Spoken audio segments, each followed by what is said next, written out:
CSC వెబ్సైట్లో web ఆప్షన్స్ని click చేయగానే మనకి ఈ విండో ఓపెన్ అవుతుంది. దీంట్లో web options form teacher transfer 2015 మీ ట్రెజరీ ఐడిని ఎంటర్ చేయాలి.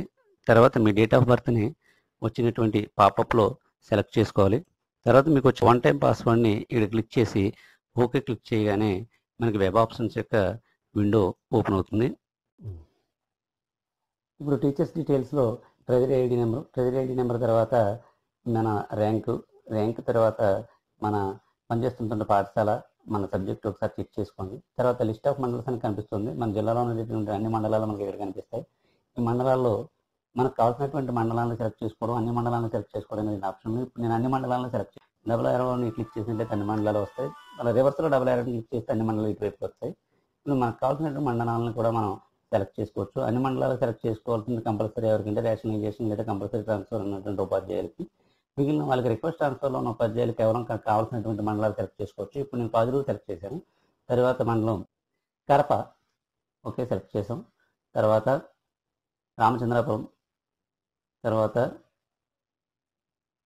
గంగవరం. నెక్స్ట్ మనం టైప్ చేసుకుంటే ఆ మండలం దగ్గరికి అది వెళ్తుంది. జస్ట్ మనం యారోని క్లిక్ చేయగానే మనకి సెలెక్టెడ్ మండలాలకు వచ్చి చేరుతూ ఉంటుంది. కొన్ని మండలాలను ఈ విధంగా మనం ఒక 6-7 మండలాలను ఇప్పుడు ఎగ్జాంపుల్ కోసం సెలెక్ట్ చేసుకున్నాను. ఈ 7 మండలాలను సెలెక్ట్ చేసుకున్న తర్వాత వాటి యొక్క పాఠశాలను మనం పొందడం కోసం గెట్ స్కూల్స్ క్లిక్ చేయాలి. గెట్ స్కూల్స్ క్లిక్ చేసిన తర్వాత ఆర్ యూ షూర్ అని అడుగుతుంది. ఓకే క్లిక్ చేయండి. ఓకే ఇచ్చిన తర్వాత 7 మండలాలు సెలెక్ట్ చేసామని చెప్పింది. Thank you. ఓకే. ఇప్పుడు ఆ 7 మండలాలకు తెలిసినట్టు సంబంధించినటువంటి స్కూల్స్ వచ్చేసారు. మొదట మండలంలో ఆనపర్తి మండలం యొక్క పాఠశాలన్నీ కనిపిస్తున్నాయి.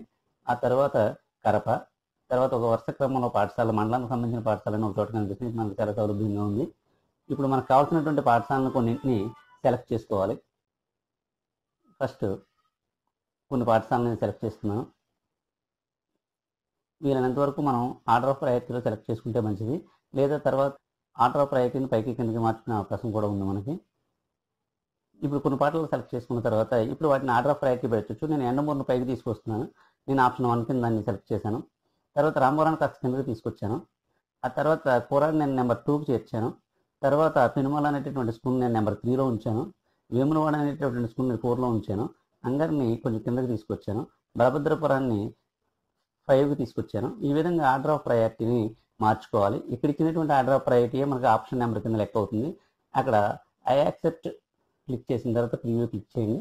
ఇప్పుడు మనకు కనిపిస్తున్నటువంటి మనకు ఇచ్చినటువంటి ఆప్షన్ కింద లెక్క ప్రిఫరెన్స్ నెంబర్లు పక్కన కనిపిస్తుంది. దాని ఎదురుగా ఉండేటువంటి పాఠశాల ఆ ప్రిఫరెన్స్లో మనం ఇచ్చినట్లు మనకు ఒకసారి ఎడిట్కి వచ్చి మనం వెనక్కి ఇంకో 2-3 పాఠశాలలు కూడా మనం చేర్చుకుని ప్రివ్యూకి వెళ్ళొచ్చు.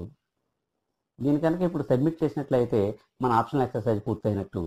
మరోసారి చెక్ చేసుకోవాలనుకున్నప్పుడు ఎడిట్ చేసుకోవచ్చు. మీరు తిరిగిగా దాన్ని సేవ్ చేసుకుని మరోసారి చాలా ప్రముఖంగా పరిశీలించిన తర్వాత ఒక ప్రింట్అవుట్ తీసుకుని ప్రముఖంగా పరిశీలించిన తర్వాత తిరిగి మళ్ళీ మీరు అదే ఎక్సర్సైజ్ని చేసి సబ్మిట్ ఇచ్చేటటువంటి అవకాశం ఉంది. Thank you friends. సిఎస్సి వెబ్సైట్లో వెబ్ ఆప్షన్స్ని క్లిక్ చేయగానే మనకి ఈ విండో ఓపెన్ అవుతుంది.